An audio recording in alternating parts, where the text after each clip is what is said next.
Gen Z ఉద్యమం అయితే ఇండియాలో మొదలవుతున్నట్టే అనిపిస్తోంది. ఎందుకంటే ఎవరు ఊహించని రీతిలో, ఎవరు ఊహించని తీరులో ఒక కొత్త పొలిటికల్ పార్టీ యువత నుండి పుట్టుకొచ్చింది. అదే కాక్రోచ్ జనతా పార్టీ. ఇదేంటి? ఎవరైనా ఒక పొలిటికల్ పార్టీ అంటే నిరుద్యోగులకు సంబంధించిన పార్టీగానో, లేకపోతే ఇంకేదైనా యువత పార్టీ అని చెప్పేసి, లేకపోతే సమాజంలో ఉన్న సమస్యల నుంచి పుట్టుకొచ్చిన ఒక పేరును తీసుకుంటారు. మరి ఈ బొద్దింక పేరు, ఈ కాక్రోచ్ అని పేరు పెట్టడం ఏందనేది ఆశ్చర్యానికి గురి కాకురి. ఎందుకంటే సుప్రీంకోర్టులో చీఫ్ జస్టిస్ ఒక సందర్భంలో మాట్లాడుతూ ఒక మాట అన్నాడట. ఏం మాట అంటే, ఈ నిరుద్యోగులు, ఉద్యోగులు లేని యువత బొద్దింకల్లాగానే తయారైపోయారు, అంత మొత్తంలో ఉన్నారనే విధంగా నిరుద్యోగులను కాక్రోచ్తో, ఈ బొద్దింకలతో పోలుస్తూ కొన్ని కామెంట్స్ చేసిండట.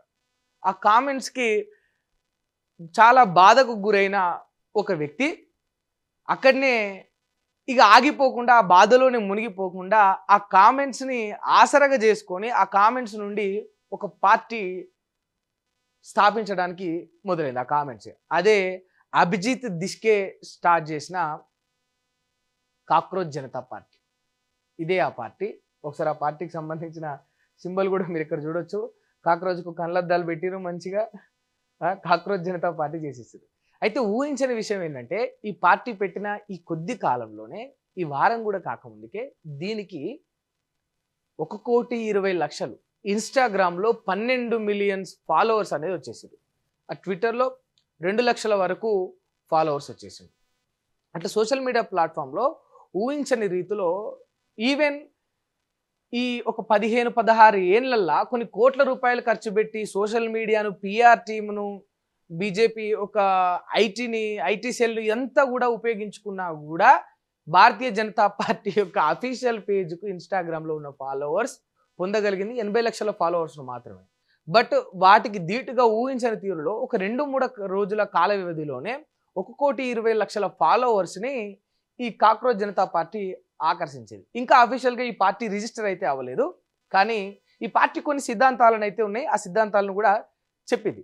చెప్పిండు అభిజిత్ దిష్కే, ఈ పార్టీ స్థాపించిన వ్యక్తి ఏం చెప్తుండంటే, ఈ పార్టీ కానీ అధికారంలోకి వస్తే, ఆ రాష్ట్రంలో అధికారంలోకి వస్తే, అధికారంలో ఉన్నా సరే, ప్రతిపక్షంలో ఉన్నా సరే, ఒకవేళ అధికారంలోకి వస్తే మాత్రం ఈ పార్టీ ఉన్న చోట ఎవరిదైనా అంటే అన్యాయంగా అర్హుడైన ఒక వ్యక్తి యొక్క ఓటును నిర్మూలిస్తే, ఒక్క వ్యక్తి అయినా సరే, ఒకే ఒక వ్యక్తి ఆ వ్యక్తి యొక్క ఓటును కానీ తీసేస్తే, అక్కడ ఎన్నికల కమిషన్ అధికారి ఎవరైతే ఉంటారో ఆయనను అరెస్ట్ చేసి జైలుకు పంపిస్తారట, ఈ తప్పు చేసినారు. ఒకవేళ ఇదే కాకుండా వీళ్ళు అధికారంలో ఉంటే, ఎవరైనా పొలిటికల్ పార్టీకి సంబంధించిన నాయకులు, గెలిచిన ఎమ్మెల్యేలు కానీ, ఎంపీలు కానీ పార్టీ ఫిరాయింపులు చేస్తే, అంటే పార్టీ మారితే, మొన్న చూసిన పార్టీ ఫిరాయింపుకు సంబంధించి తెలంగాణలో నానా రచ్చ హంగామా నడిచింది కదా, అట్లా ఎవరైనా ఒక ఎమ్మెల్యే పార్టీ గుర్తుతోటి గెలిచి ఇంకో పార్టీలోకి పోవాలని చూస్తే, అట్లా పోవాలని చూసిన వ్యక్తిని, పోయిన వ్యక్తిని సుమారు 20 ఏళ్ల పాటు, దాదాపు 20 ఏళ్ల పాటు రాజకీయాలలోకి రాకుండా చేస్తారట. రాజకీయంగా లేకుండా, ఎలాంటి అధికార పదవి అనేది లేకుండా చేస్తారట వీళ్ళు అధికారంలో ఉంటే. ఈ పార్టీకి సంబంధించి మహిళలకు 50% రిజర్వేషన్స్, అంటే ఇక 35, 36, 37, 45 ఇట్లాంటివి ఏం లేవు.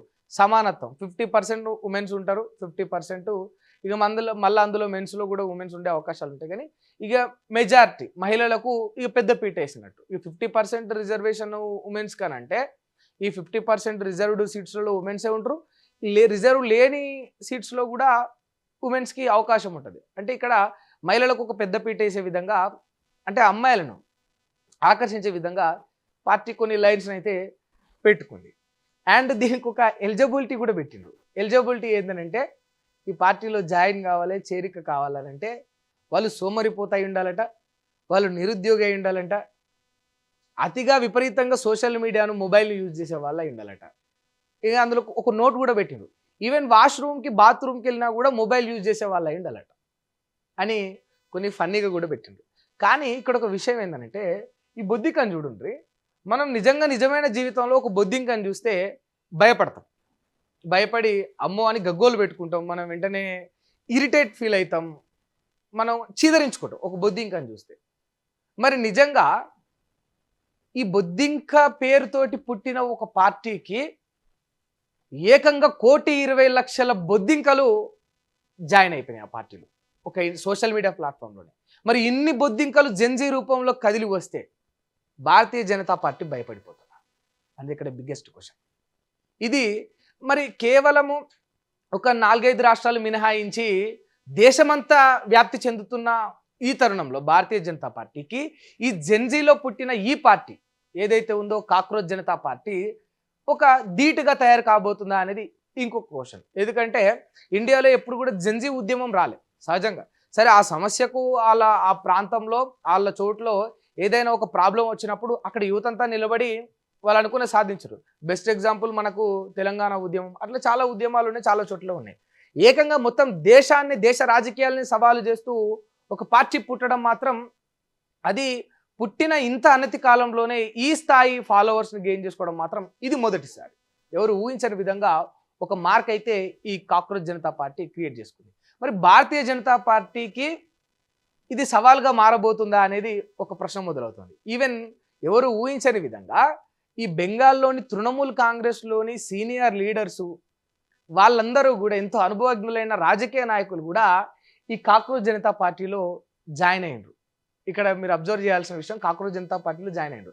సరే ఇది కేవలం జెన్జీకే పరిమితమైందా అంటే కాదు. పేరుగాంచిన అనుభవం ఉన్న నాయకులు కూడా ఇందులో జాయిన్ అవ్వడం ఒక విశేషం. మరి వాస్తవానికి నిజంగా బీజేపీ దీన్ని ఎట్లా రిసీవ్ చేసుకుంటుంది, బీజేపీ దీన్ని ఎట్లా తీసుకుంటుంది, బీజేపీ దీన్ని ఎట్లా ఎదుర్కొంటుంది, బీజేపీకి ఇది సవాల్ కాబోతుందా? నాట్ ఓన్లీ బీజేపీ, ఇక్కడ మెనీ పొలిటికల్ పార్టీస్ ఉన్నాయి, నేషనల్ లెవెల్లో ఉన్నాయి, కొన్ని ప్రాంతీయ పార్టీలు ఉన్నాయి, వాటెవర్. కానీ వాళ్ళందరికీ ఈ కాక్రోచ్ జనతా పార్టీ ఇప్పుడు ధీటుగా మారబోతుందా? ఎవరు ఊహించని విధంగా మరి వీళ్ళు రాజకీయంగా పుంజుకోబోతారా అనే ఒక ప్రశ్న మొదలవుతున్నాయి. ఎందుకంటే మొన్న తమిళనాడులో చూసినాం, పార్టీ పెట్టిన 2 సంవత్సరాలలోనే అసలు ఎవరు ఊహించని విధంగా 107 సీట్లను సింగిల్ లార్జెస్ట్ పార్టీగా విజయ్ తీసుకుపోయాడు తమిళనాడులో. సరే ఆయనకు పొలిటికల్ ఇన్ఫ్లుయెన్స్ లేకపోయినా సినిమా పరంగా కొంత ఫేమ్ ఉంది, ఆయన ఫిల్మ్ ఇండస్ట్రీలో ఆయనకంటూ ఒక మార్క్ ఉంది, ఆయనకంటూ ఒక ఫ్యాన్ బేస్ ఉంది. సరే దాన్ని పొలిటికల్ సైడ్కు మలుచుకునే ప్రయత్నం చేస్తుండే, అందులో ఆయన సక్సీడ్ అయ్యాడు, 100% సక్సీడ్ అయ్యాడు. మనం కల్లారు చూసినాం. ఇవాళ తమిళనాడు ముఖ్యమంత్రిగా ఆయన బాధ్యతలు కూడా స్వీకరించాడు. ఇప్పుడు యువత అందరూ కూడా చాలామంది ఉన్నారు, కాక్రోచ్ ఖాళీగా చాలామంది ఉన్నారు, నిజంగా నిరుద్యోగంతో విలవిలలు ఆడిపోతున్న వాళ్ళు ఎంతోమంది ఉన్నారు నిజంగా. అంటే ఎందుకనంటే ఇప్పుడు ఎవరికైనా కూడా ఏదో ఒక పని ఉండాలి, అది ఏదో ఒక షాప్లో, ఒక ఫ్యాక్టరీలో, ఒక కంపెనీలో, లేకపోతే వాళ్ళు చదువుకు దగ్గ ఒక పోస్ట్లో, ఆ రంగంలో వాళ్ళకు ఒక పోస్ట్ అనేది దక్కాలి, బట్ దక్కట్లేదు. మరి అలా అనుకున్న స్థాయికి చేరువ కాలేని, ఎన్నోసార్లు ఉద్యోగాల కోసం ప్రయత్నించి నిరాశతో మిగిలిపోయిన ఆ నిరుద్యోగులకే ఇప్పుడు ఈ పార్టీ వేదిక కాబోతుందని అభిజిత్ చెప్తా ఉంది. మరి నిజంగా వేదిక కాబోతుందా, లేకపోతే పార్టీలు ఎన్నో పుట్టినాయి, ఎన్నో ఆగమైపోయినాయి, అట్లనే ఇది కాబోతుందా, లేకపోతే ఎవరు ఊహించని తీరులో ముందుకు దూసుకోబోతుందా అనేది ఆలోచించాల్సిన అవసరం ఉంది. ఎందుకంటే భారతీయ జనతా పార్టీ అధికారంలోకి రాకముందుకు నరేంద్ర మోదీ ఒక స్టేట్మెంట్ పాస్ చేశారు. భారతీయ జనతా పార్టీ అధికారంలోకి వస్తే సంవత్సరానికి 2 కోట్ల ఉద్యోగాలు రిలీజ్ చేస్తాను. ఆ ఊసే లేదు, ఆ మాటే లేదు. అలా ఉద్యోగాలు అనుకున్న స్థాయిలో రాక నిరుద్యోగంలో మిగిలిపోయిన యువత ఈ దేశంలో కొన్ని కోటాను కోట్ల మంది ఉన్నారు. ఎందుకనంటే ఒక చిన్న విషయాన్ని ఇక్కడ మీకు చెప్తా. మనం ఒక 10 లక్షల మంది చదువుకున్నారు అనుకోండి, ఏదైనా ఒక రంగంలో, ఒక మెడికల్ ఏదైనా ఒక రంగంలో. మీకు ఒక ఉదాహరణ చెప్తున్నా. ఒక 10 లక్షల మంది ఒక ఇయర్లో చదువుకుంటే గవర్నమెంట్ రిలీజ్ చేసే ఉద్యోగ నోటిఫికేషన్లు 20,000. 10 లక్షల మందికి 20,000 అంటే మీరు అబ్జర్వ్ చేస్తే ఇక్కడ 9,80,000 మంది నిరుద్యోగం పాలవుతా ఉన్నారు. చదువుకున్న చదువుకు దగ్గ ఆ పోస్టులు దక్కక ఆటో డ్రైవర్లు అవుతుండ్రు, కొందరు కూలీలు అవుతుండ్రు, ఇంకొందరు బెట్టింగ్లకు, చెడు అలవాట్లకు, ఆ వ్యసనాలకు గురవుతుండ్రు, ఇంకొందరు అసలు ఏమీ దిక్కు ధీమా తోచక ఖాళీగా కూర్చుండిపోయి ఫోన్ చూడడం, తినడం, పడుకోవడం, ఫోన్ చూడడం, తినడం, పడుకోవడం, ఫోన్ చూడడం, తినడం, పడుకోవడం. ఇదే వాళ్ళ డైలీ రొటీన్ లైఫ్ అయిపోయింది.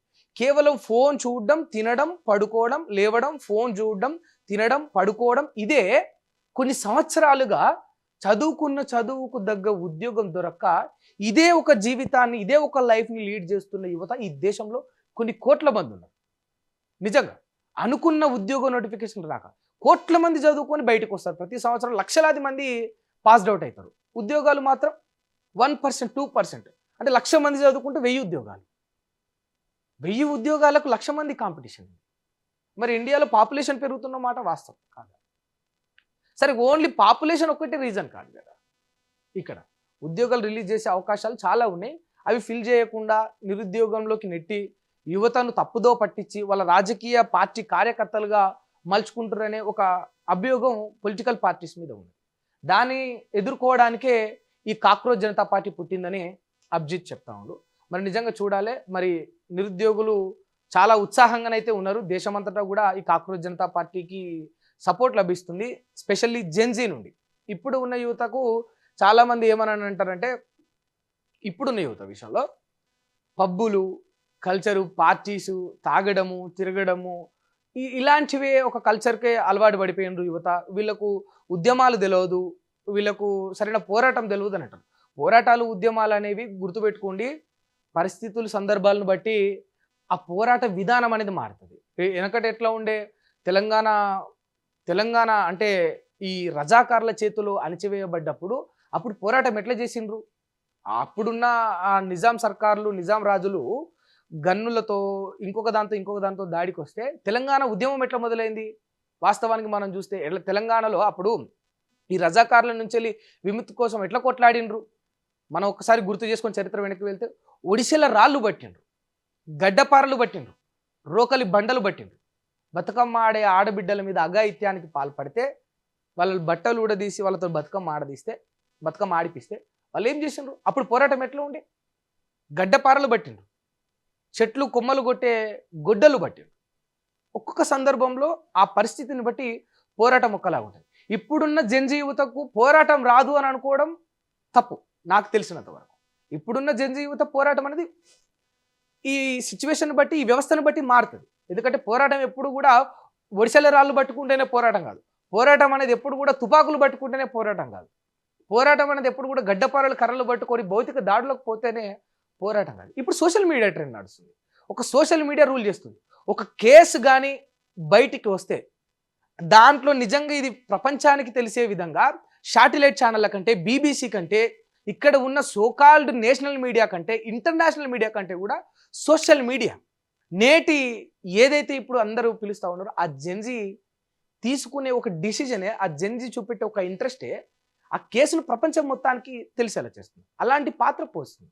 ఇది ఆన్లైన్, ఇదంతా కూడా ఇప్పుడు ఆన్లైన్ కల్చర్ నడుస్తాం. ఆ పోరాటం, ఆ ఉద్యమం ఇక్కడ మొదలైంది అని జెన్జీ యూత్ అంతా అంటుంది. జెన్జీలే కదా, తక్కువ అంచనా వేయద్దని చాలా స్పష్టంగా చెప్తా ఉన్నారు. ఎందుకంటే ఉద్యమం అనేది ఎప్పుడు కూడా చిన్నగా మొదలైంది. ఒక్క అడుగుతోనే ఉద్యమం మొదలవుతుంది, ఒక ఫాలోవర్తోనే ఉద్యమం మొదలవుతుంది, ఒక్క అనుచరుడితోనే ఉద్యమం మొదలవుతుంది.